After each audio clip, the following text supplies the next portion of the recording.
Jason Kenney announced his candidacy for the leadership of the United Conservative Party of Alberta over the weekend in both Edmonton and Calgary to pretty big crowds. I actually wouldn't be surprised if the attendance of the two events combined totaled close to 1,000 people.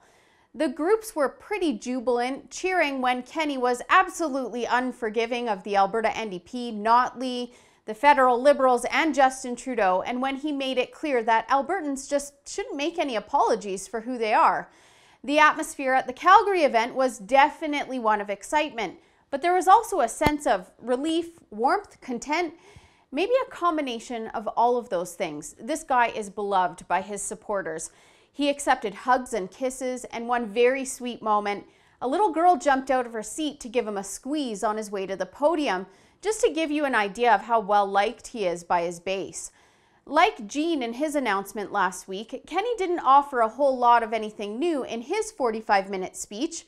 We've heard him talk about social engineering in schools, repealing the carbon tax, and business-friendly policies before. Many of the stories out of the mainstream media about the events are critical of Kenney for not introducing well-laid-out policies compared to Brian Jean, who dropped many significant and solid ideas on that front last week, where it was 3 days of hard campaigning for the former Wild Rose leader. But it seemed like nobody was really there for a policy update, according to accounts collected by Sheila Gunn-Reid at the Edmonton event. I think he's done something that I really admire in putting this deal together with the Unity Party. He's about the only one I've followed so far, but I'm gonna check them all the leaders out, but he puts on a good message, and I think he'll be great for Alberta. I believe in unity. I believe in uniting the two parties, and we need strength. We need to defeat the NDP in the next election. Actually, this lady probably summed up thoughts on policy for many of this fresh United Conservative base pretty well. Well, as of this point, no policies have been set. They haven't even had a founding convention, and they're working on policies, I believe, in the very near future.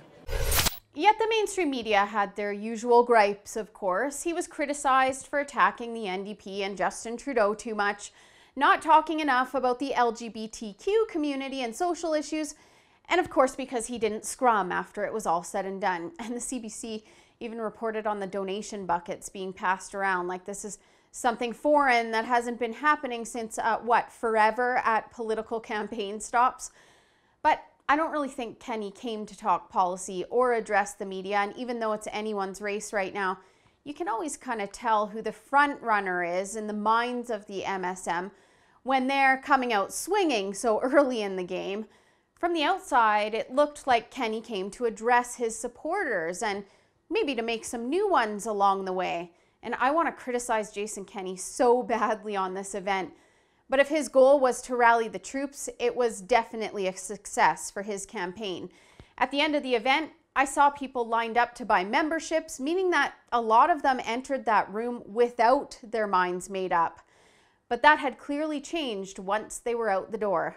For the Rebel.media, I'm Holly Nicholas. Thanks so much for watching. If you liked that video, you might like our full-length shows. For just $8 a month, you still get access to all of our free content, plus more of the commentary and news that you're just not going to find anywhere else.